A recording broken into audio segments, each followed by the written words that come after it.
Hello and happy New Year. It's February the 2nd, actually, Groundhog Day. So I'm not sure if I should be saying happy Groundhog Day or happy New Year. I think we're done with the happy New Year bit, but I'm Doug, wedding officiant, um, guest host of Engagement. And we're here to talk about things that basically tickle my fancy. So I started a channel called Engagement so we can do that. Ladies and gentlemen, welcome to Engagement.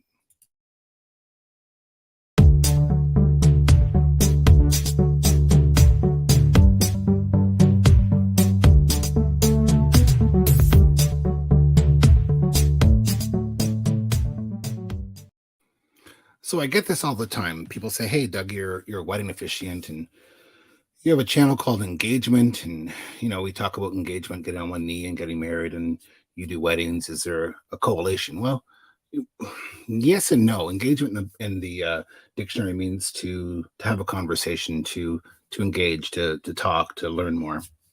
So I started the channel called Engagement. We're now in season 4, if you can believe it, and to engage with people. And yes, we do talk about weddings from time to time, but that's not our main focus. Yes, I work as an economic development guru, but we don't talk about business all the time. And actually, I kind of suppress talking about business for the most part because I do that all day long.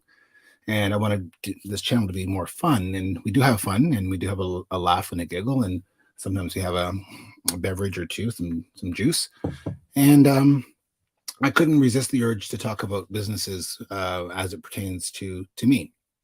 I am an entrepreneur. I've always been entrepreneurial. I also happen to be a person of color. So that makes me a Black entrepreneur or a Black business owner. So I wanted to get together because it's Black History Month, and I wanted to bring some of a little bit of focus. We'll shine some light on some really prominent Black businesses in this area. And I encourage you, wherever you're at, to follow and find and maybe seek out your own. And if you're watching this for the first time, we'd like you to like and follow. Or if you're watching this on a replay, hit the subscribe button in the bottom corner on YouTube and find out more. So tonight, we have 2 really great Black entrepreneurs. The first one, we're going to get together and talk. It's going to be loud, folks, just to warn you. The first one is, I like to call her, she doesn't know this, but STR, Shawna Travis Regan. And she is the owner and practitioner for the Healthy House here in Chatham. And from Kaiya Farms, Aimee, I Heart Aimee Johnson, and Chris Prince. I'm going to bring them in right now. Let's see you guys. Let's see you live. There you are. Hello. Hello. Hi. How we doing, everybody? Good. You? Doing good. We're good. Happy to be here. Warm. Warm? Yeah, well, I mean, inside is nice inside. I was going to say, have you looked outside today? I know, but it's a whole nother level. Inside, it's nice. It's the fire's on. It's hibernation season. You get warm. That's good. You're probably germinated in the house, right? Yeah, for sure. We're planting right now. Perfect. Yeah, we're planting the flowers and stuff. So have a quick dialogue about what you guys do and what we do here. So I want to make sure everyone understands something that's really important. This is a channel that I started.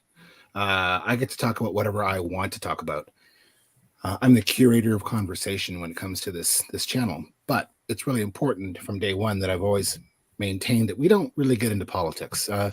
Politics, they say about bedfellows, I'm not sure, but there's a lot going on in our world right now with politics, and I kind of like to leave it out there. We come from a place of love and respect here, so we just want to make sure that we portray that, and you guys definitely know that, and you guys definitely do that. So I want to have some questions, have some talks, and shine a light on your business. So cool. Let's start with Aimee. Hey, Aimee. Hi. How are you? I'm good. How are you, Doug? Good. So you and that handsome devil beside you, Chris Prince, decided to start a farm business, a farm market. How's it going? Well, I mean, Chris has been farming for a long time, and his family's been farming for 7 generations. And some of my background is in environmental work. I'm Indigenous. I come from Waffle Island First Nation. I'm Anishinaabe. And so a lot of my life is spent sort of on the land. Being, sustainability is really important to me. So far, the business is going really well. We're trying to sort of blend those things, blend the large cash crop farming that we do together. That's a part of Chris's history, and build a more sustainable thing for our kids to take over in the future. Yeah, we've done the cash crop for a while. There are a lot of Black farmers in this area, around the world, really. A lot of Black farmers were born out of necessity or forced to farm, and you guys understand that very well, being in North Buxton and the home of the Underground Railroad and the terminus of that. Having big farming, which is definitely a business, there's no two ways about it. It's not a hobby.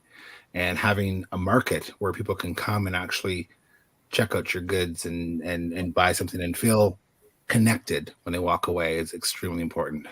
So good for you. We're going to come back to you. I want to talk a little bit to this lovely lady who is a guru of many, many talents and practices. Shawna, or I'm now calling you STR. I'll go with it. Sure. Kind of like JFK or whatever you want to call it. So you are a practitioner when it comes to health. So actually, you guys should probably team up. Healthy food, healthy lifestyle, healthy habits, healthy house. Yeah. Look at that. I'm just making love I connections. love it. You're making connections already here. I love it. That's what I do. So tell us about your practice. What do you do and how did it start? I've been a massage therapist for 20 years. Oh my gosh. Hard to believe when I'm only 21, but whatever. I've been a massage therapist for 20 years, and out of injury, I found myself back in the gym. And I guess I've always been like a gym junkie. I've always been like, I was that kid, like 8 years old, sweating to the oldies just for the fun of it because they were cool videos. So I started doing personal training and teaching classes, and just the two intertwine so well and play back and forth off each other. So I'm kind of, like you said, I guess, I don't want to say guru, but a bit of, I always say like a body nerd or something. Like I get to like break you down in workouts, and then I get to fix you as the massage goes, but do some nutrition there in the same. So yeah, I get to do all that kind of stuff. That's awesome. So you guys know each other because Chatham-Kent is a small community, right? Right. And your paths cross, I'm sure, often, and I'm sure that we did some, ancestry. We'd find out, of course, there's probably a connection relative because it's not that big of a community. But it's always great to be able to reach out and talk to Black entrepreneurs. I'm not sure if there's a coin or phrase there, if I can start calling it Blackpreneur, but if there's a way, I probably will. You reach out and you make people healthy and you make them happy, and you and maybe sometimes you hurt them too. We know that. Yeah, we've seen that, for instance, like this. I mean, that is an intense coach position. I am kind of intense, I'll say. Yeah. There's nothing wrong with that. So I want to talk to you guys about how you got into business. Like some people just naturally fall into business. Some people follow the family, business into what they want to do. Some people just see a niche or a need and they get into it. How did you guys, how did this happen for you? And I'm going to start with you, Chris. Well, I mean, I was really fortunate to be born into farming. I didn't know so at the time. Growing up, it was a lot more work than I would have wanted to do. But in the end game, it was so much fun. And now as I look back with kids, it's awesome to be able to give them that same opportunity. And the market garden side of things, this is totally new. Aimee brought this light to my life because, I mean, we were, the big conventional farming, and, it's easy. It's cruise control. We've got auto steer now that'll drive the tractor. So it's even I can do it. So it's but to do this, I mean, like it was a labor of healing for us. We got into gardening in our backyard when we had a stillborn Kaiya. in 2017, and that led to, I mean, the lowest, darkest point of our lives. And in that point, we found what, something to do to help us feel better. And it was this growing things, playing in dirt, and and seeing the kids play in the garden and then get to eat some of the food that we grow. It's really cool. In the big farming, you don't get to eat your soybeans when you're done. But in the market garden, you can grow some really cool things. And it's been fun. And a lot of our neighbors like to do a lot of the same things. So it just was a natural fit. We could start the plants off in the spring for them and then have a big plant sale in the spring and get people going. And it's good to see, an idea grow, not just the crop. So it's been fun. So I know, because you're always busy, my Nana, who grew up in Buxton, although she'd say it was Fletcher, the whole idle hands, the devil's workshop. I know you guys have your hands doing something right now. So do you want to explain what you're doing? That's just off camera there, off the frame. Yeah. We're just getting kind of dirty. Yeah. So we are in the middle. Well, we're just getting started our planting, actually. So we will do a plant sale in the spring, and we'll be selling cut flowers. We're going to do a ton of sunflowers this year. Right now is the time when we should have already started some of the early flowers, things like Lysianthus, and we're going to start some eucalyptus today. We should have started pansies and petunias. We're still learning a lot of this stuff, and everything. Obviously, it's the middle of winter, so we've got to grow this stuff inside under grow lights in order for it to be ready for springtime. So yeah, it's excellent. Our entire house basically turns into a planting zone until. There you go. And get the kids involved, and they learn something about planting, and they learn where things come from, and that vegetables don't just come from the grocery store, and they actually come from the ground. So that's awesome. You guys did go into a crop product that they're already inventing it, though, like they should at their age. They're already like, nah, this is work. Well, we know it is very cool to see them out of the garden. A lot of farmers' kids don't want to farm. Yeah, eating straight out of the garden. It's kind of nice. Yeah, but you guys got into some really unique products like this here. Your sunflowers are amazing. Yes. Yeah. We had so much fun with the sunflowers. It was probably one of our biggest surprises. I just thought they're really pretty, right? And so let's grow them. We had a section of a field where we were doing soybeans this past year that had a lot of compaction and had a lot of spots where water laid, and sunflowers have a nice taproot. So we thought, let's try some sort of bio-tillage and plant some sunflowers. They're really pretty right beside the museum. And also try to improve the soil as we're doing it. And they wound up being probably our biggest hit this year. Absolutely. It was crazy to see that at the farmers market. We had all kinds of cool veggies, but everybody wanted the sunflowers every week. So for the amount of work that had to go into it, it's a no-brainer that we lean into it next year. It'll be fun. We've got like 14 different kinds we're going to grow this year, and 15, sorry. Yeah. Wow. Lean into it hard because it's a very popular thing right now. I've been asked to do weddings outside of this area at a sunflower field that they've put together packages. So great thing to steal. Where we're doing weddings there because it's sunflowers, and it's a great photo op, and it's there. So I'm going to switch back to Miss Shawna. You have an incredible practice. You run this in multiple locations. You, from your home, you're sweating to the oldies. You're working in this one here was a couple years ago. So this is pre-COVID. So people don't get excited. Don't send me any emails. This one here. Oh, love it. Right at our friends from Sons of Kent. I see Doug down there front doing a lunge along with you, and some people from our family, our culture, right down front, and doing some workouts and busting it up. So you also do other events. This is yoga. Good old yoga, laying it out. Where's that at? That is actually at Red Barn. I thought so. And I noticed the pizza truck in the background. And then, of course, I showed this one here earlier, but I can't resist showing it again because you're just fierce. But you also do classes, whether it's I do. Yeah. kickboxing or yoga. You just came from a yoga class just before you got here. I love this sweat now and shine later. That's a great slogan for people. You know, that glistening that we call sweat, it's really just it's afterglow. That glow, you got it. So tell us a bit about your practice. So I was at a gym training and teaching classes while I had my practice here at home, and then I had a little human, and that brought me home. And before I knew it, like 3 months down the road, people were knocking at the door saying, like, when are you coming back? And I was like, I can't. I have a little one now. So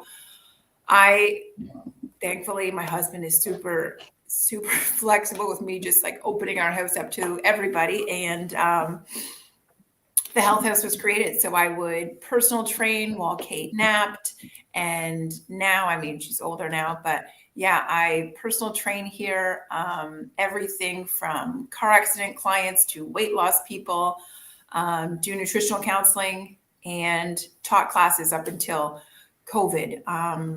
Then COVID came and everything went online. And I didn't want to be there's nothing wrong with them, but I didn't want to be like the gyms flip-flopping back and forth. When I welcome people back to the health house, I want them to be here for the long haul. So we've been online, which has been a blessing, I think, for so many people when the world is kind of flip-flopping all around. We have been online the entire time, and it's a consistent thing for that group of my audience of people. So yeah, it's opened up a whole new thing now that it's not just Chatham-Kent people that can come. It is like Ontario. I've had international people. So it's been good. Yeah.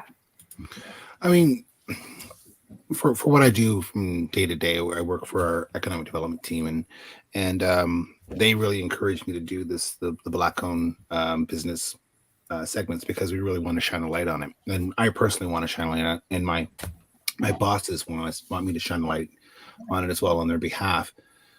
So going through COVID, we realized that you can do business in different ways. You know, whether you are doing yoga classes online or whether you have a farm stand where people are coming to your farm stand with great distance and buying products and leaving money in a cash box, you can find a way. And I think that people are typically resilient. And you know what? People are very smart. And I think that, and I don't want to say that any culture is smarter than the other, but I think that when you have to find a way and you have no other choice, you find something that is sometimes spectacular. And, you know, they say that awesomeness is sometimes an accident, and I think it's very true. I mean, we didn't wish COVID on us. You didn't wish to have to do classes online. You didn't wish to have to deal with people coming to your curbside all the time. But you find a way, you make it work, and you learn. So Absolutely. congratulations. I mean, there was a big learning curve to it, but now, I mean, I feel like I've learned so much more because of it. And there's so many more avenues now available, and thanks to technology, and it's just, yeah. Yeah, technology has become huge. I mean, never in your life before COVID did you ever walk through like a Staples or a big box store and see ring lights for sale, or, you know, microphones or headsets or stands for your iPad, because now everyone's using technology. And that's I'm a huge techno geek as it is. So I you know, make the best of it, right? Right. So your health house is actually out of your home. Yep. That picture is probably Pretty timely for today. pretty accurate. Yeah. And Chris and Aimee, your practice is out in North Buxton, and it is on your property, which is constantly growing. This is a garden from a few years ago. I happen to know your gardens are way bigger than this right now. I was amazed watching you guys constantly grow with bales of hay and you know, just growing like zucchini the size of young kids, and you guys were just going crazy, to see you culminate into this, which is a market stand that is very prominent, very visible, and very welcoming, which is great. Here's another great shot of your stand. Lots of product, lots of help. When I came out, I was so impressed after we purchased some plants that you sent this home, and my grandkids actually planted this, and it's. I'll let you talk about it, but it's seed corn, which is very important to this area, in a beautiful little sack that you can take home and plant. Do you want to talk about that a little bit for us? That's all you, man. Sure. It's glass gem corn, and we had such a fun time growing the glass gem corn with our kids. It's so pretty. We just thought it was something that we really wanted to share with other people too. It grows in these like beautiful shades of like rust colors and purples and blues and teal and yellow and orange and red. It was a lot of fun. It's sort of like a surprise every ear you open. It takes quite a while to grow. And yeah, it's a seed corn ornamental. You can't. We tried making popcorn with it. It didn't work very well. Nasty, huh? It might have been user error. I can't say for sure. Probably, usually, but it's still nasty. Yeah, more decorative than anything else. Exactly. So we just thought we had some seed, and we thought it would be really nice to share with the people that came out and supported our business. Yeah. So this photo here, I'll have you explain this one here. I'm not really sure what's going on here, but I love it. I love the feel of it. That's Halloween. That's Halloween there. I hope so. If that's a regular Tuesday, how we roll. Yeah, no, it's fun, man. And it's fun to work right here at home and farm. Like a lot of our farms are right close by, so I'm never far from the house. And to greet people at the house is always fun because now we have a dog too, which is going to be a game changer this growing season. We've got to quickly get him trained because he's a little chocolate lab, cute little dog. So he ain't going to cause no pain, but he's just. He really likes eating vegetables, so that might be an issue. Yeah. Well, hey, nothing wrong with that. Your area has significantly increased. You guys have pretty much owned most of that block now. Yeah. Which is great. So tell us your plans for the future. Wow. So, I mean, we currently farm like our big crop operation. We do a little under 1,000 acres, of which we take care of about 285. So of that, we're trying to maybe diversify a little bit as we go. Last year, we did a 1/4 acre of sunflowers. I hope to do at least a 1/2 acre of sunflowers. And then as far as, I don't know, a lot of fruits and veggies that we'll share with folks from around here. And we hope to lean into the flower game quite a bit. You know, I never thought I'd be a florist of any kind, but I enjoy taking care of the sunflowers and, you know, and learning about the flowers and watching all the bees here that we have now that, you know, they were going extinct for some time now. We're seeing an increase in them. And we're going cotton too. Just because, I mean, because it's a plant that I've seen it in pictures, so we're going to experiment a little bit. And, you know, our people obviously have a unique history with that plant, and it's polarizing every time I say it, but it's just a plant. It's pretty cool to see. So I can start it in the greenhouse and get them out so people can actually see cotton. I haven't seen it on a plant, but that's one of the things I'm looking forward to this year. So I'm not gonna let this go. I know. I'm sorry. I think that's it. I was like, man, hold up. I don't know if people are ready for this yet. So one of our constant struggles has been is trying to keep it to a point where we're not doing too much because we're so excited about growing things. We want to try everything under the sun. And that's just, I mean, this year was crazy. Yeah. There was so much to do. So we're trying to like narrow it down and also focus on some things that have cultural and historical relevance to us. So this year we're going to do some white sage. We're going to try to do some sweetgrass here. Nice. And cotton, right? Like as you said, it's got a history with your people, and that's it's an opportunity to have some of those conversations that I think really need to be had.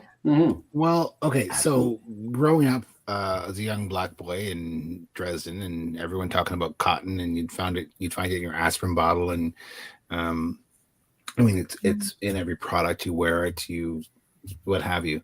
I applaud the idea of growing cotton. I think it's very unique. There's a story there to be told.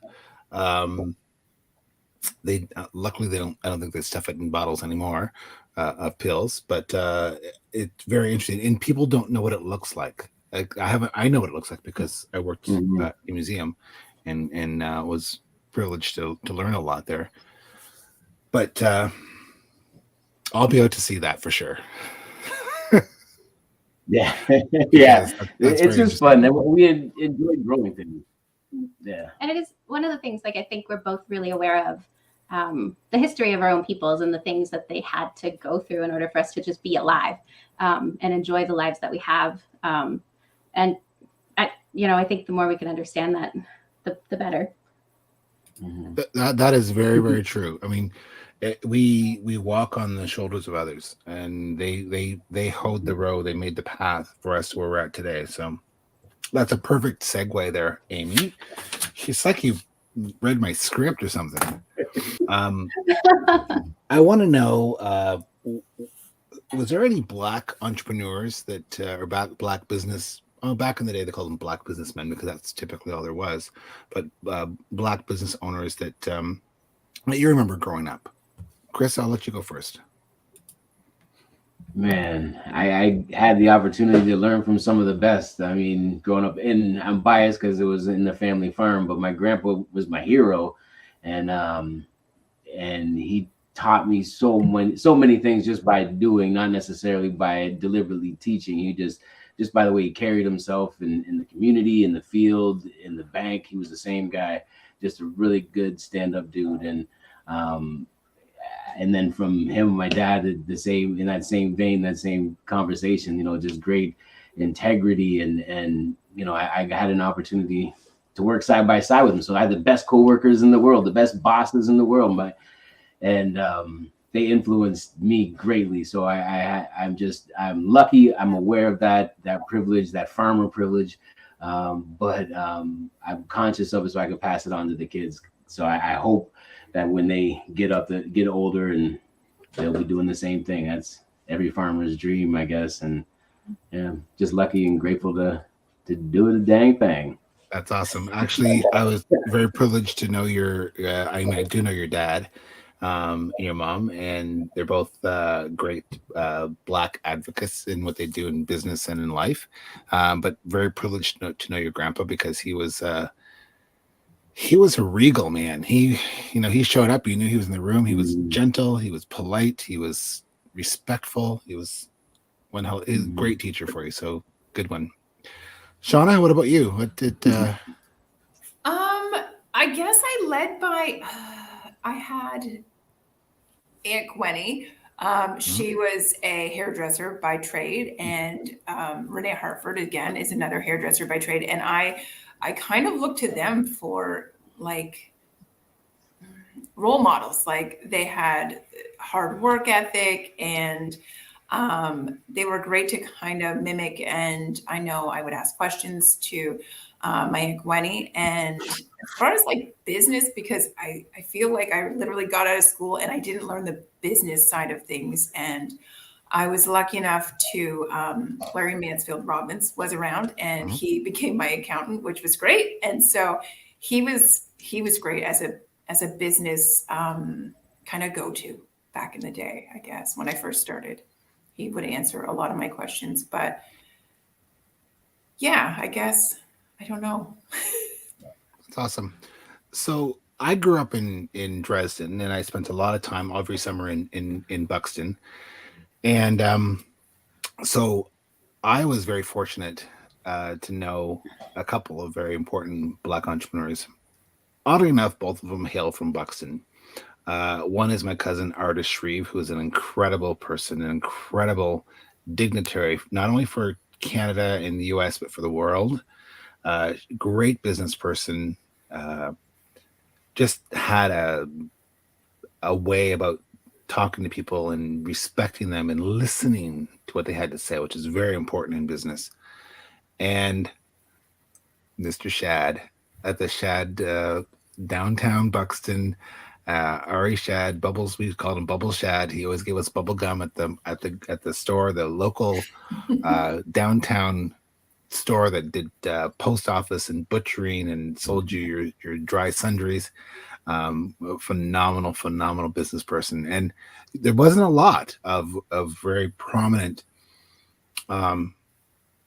yet important Black business owners in this area. I would have to say that there was a few, and I'm really proud to say that there's a lot more now, and I would include you guys in that number as well. So I'm thrilled to have such great, business people in our community. So you guys have been so much fun. Thank you. Do you have a favorite Black pioneer, by the way? And these are questions I did not field to you. These are Doug questions or waiting in the lurch. Wow. Favorite pioneer. I mean, George Washington Carver was, man, peanut butter is the bomb. I don't know if you had that stuff, but George Washington Carver was doing it. You know what I'm saying? So I gotta go with him to start. I mean, that's pretty cool, dude. Love peanut butter. Shawna? I too like peanut butter, so I would say that, but I just finished watching Harriet, and that one got me, so I would say Harriet Tubman.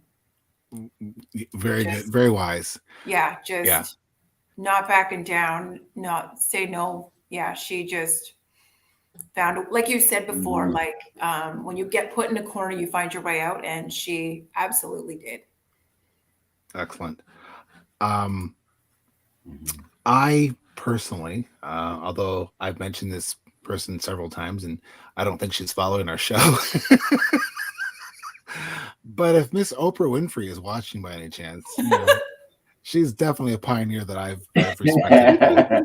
I recently, I probably listened to it twice now, a podcast that she's been on called Making Space, and she talks along with Hoda Kotb and Maria Shriver about her lowest moment, which was when she was starting her own network and what difficulties she went through and crying at her kitchen table. A phenomenal person. And the other person who's probably not watching that I think is a phenomenal leader, Black entrepreneur, would be, of course, the Obama family, both Michelle and Barack. So, hey, if the three of them want to get a hold of me and the four of us can have dinner, I'll cook. So we can have fun. Doug is a great cook. Dougie likes to cook. Wouldn't that be a night? Yoga afterward? Absolutely. That would be a hell of a night. So if they're watching, get hold of me at Doug the Officiant. You guys have been a blast. If you're ever in the North Buxton area, check out the farm market. It's right downtown. You can't miss it. It's right by the post office drop center. If you're looking to get your ass in gear and get whipped, you want this lady right here. So a side note, Shawna, or STR, I happen to know a buddy of mine who does the same thing I'm doing right now, who also has put on some weight. So maybe you should kick both of our asses. Is he upstairs in my house? I'm not mentioning names. No. His counterpart. Oh, his counterpart. Yeah, Got you. Yeah. Your husband's fine just the way he is. Those podcasters. He calls them potters now. Yes. Yeah. We do have a question that came in from our friend Janet Jones, and she wants to know what support do you need to continue to succeed? And that's a great question. And Janet is a great. When I don't know what I was watching, I consume a lot of information, and someone was talking about the journey and how we all have gotten to this place, not alone, but with others, whether it's through the terminus of the railroad or even just in this day and age, having someone that is there to help you, that lifts you up, that helps you along the way. And typically in our culture, they're not from our culture. And this person, Janet Jones, is one of those people I would consider highly as a person who really helps others, and not necessarily in her culture. And that's a great question, Janet. Like, what support do you guys need to succeed? And that's, I think it's a very genuine question too. So I'll let Shawna go first. Oh goodness. Oh man, this is a tough one. I know it's a tough one. I feel like I Do need you want time. Chris? Do you want Chris to go first, and you can just say I echo that? I think that we're lucky enough that we're in a community that, I mean, word of mouth helps so much, and social media has helped so much. So I find that the support of the community, and that is huge for me. I mean, I don't know how many times a large telephone company has called me and said, "Hey, do you want to do advertising? We'll do this much." And I say, "You know what? I don't need it anymore." And he says, "What do you do?" And I say, "It's just word of mouth, and the support of the community is huge." And that's where I think I am lucky to live where I live. And thank you, Janet. Yeah, just the support of the community is what will continue to boost this and continue to let it grow. Excellent. Christopher, Aimee, Yeah. either one?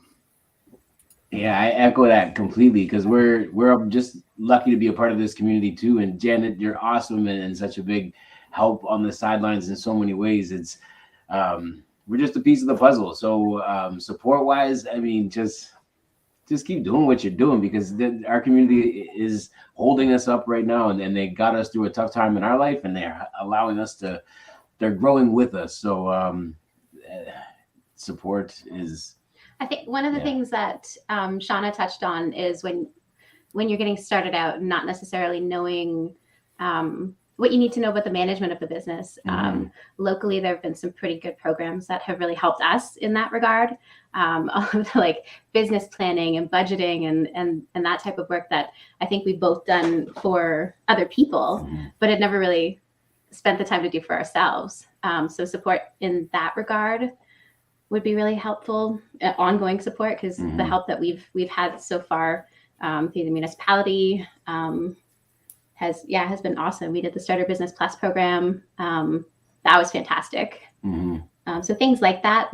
Yeah, and more time. That's the only thing. Like, if we get a 25th hour would just help so much. I mean, because there's never enough time to do everything. Cloning machine, maybe, like that. Pause button, something. It's just too much to do, not enough time. So patience, I guess. I mean, that's the only thing, because we had big goals and big dreams that had to get scaled down, because it's just not a reality. So I guess just thank you for helping along the way. Well, I think Aimee, I mean, I if you watch all the shows, you'll know that I've yet to mention what I do by day. And what I do by day is I work in economic development. And it's safe to say that Aimee was happy to come through our program, where we try to help you and be a sounding board for small businesses. Right now, one of the most important things you can do is refer a small business. When I worked in finance, making calls to people, and Chris, I'm sure you're probably aware of this as well, it takes like 43 no's to get a yes. That's a lot of no's. That's a lot of calls. That's a lot of time. So if you refer someone, that number improves tremendously. So when you say, "Hey, I go to this trainer and she's awesome. Yes, she kicks my ass, but she's worth it. Go see Shawna or STR." Then it's an automatic in, right? That you go to Shawna and you go, "Okay, I know what to expect. You referred by a friend, and I trust that friend." And that transfer of trust is huge in business. More important now than ever before. So refer, recommend, tell people, go see this person. Follow, like, subscribe to them, so that you can know what's going on in the world and they become top of mind, so you can pass that information along to those that need it. There's a lot of little ways you can do. Right now, we just came out of a lockdown, but during lockdown, buying a gift card from that company, from that business, it's money now in their pocket that they can deliver on at a later date. It's huge. It's huge. So, support local businesses. And yes, if you happen to favor some that are Black owned, good for you. Great for you. We really appreciate that. I myself am a Black business owner, and I appreciate that myself, and I know you guys as well. And I really don't like the phrase Black business owners. We're business owners, really. At the end of the day, they say, when you prick me and I bleed red. Pink said that my tears are clear just like yours, and my blood is red just like yours. So to have to say, Black business owners, yeah, okay, support Black business owners, but support local businesses as well. It's important. So I think that's what all of us need, and support them because they're here now. They may not be here if we don't support them in the future. So anyway, that's my soapbox for the moment. So I love it. It was great. Any closing words from you guys before I put you in the back room while I say goodbye to everybody? No, thanks for doing this, Doug. This is really cool, man. Happy to do it. It's always fun for me. It's a reason to have some juice. Like I need a reason. But hang on the line while I say goodbye to everybody. I'm going to put you guys in the back room for a quick minute, and I'll be right back. So there we go. Episode 1 of season 4. Look at that. Thank you for coming in. Follow us. Hit the subscribe button if you're watching this on replay, and watch out for this weekend as we launch our re-engage, because we know that not everyone wants to watch the Olympics, except for my house. If you want to watch it again or share it with friends, we really appreciate if you would do that. So again, thank you for coming to Engagement. We'll see you the next time.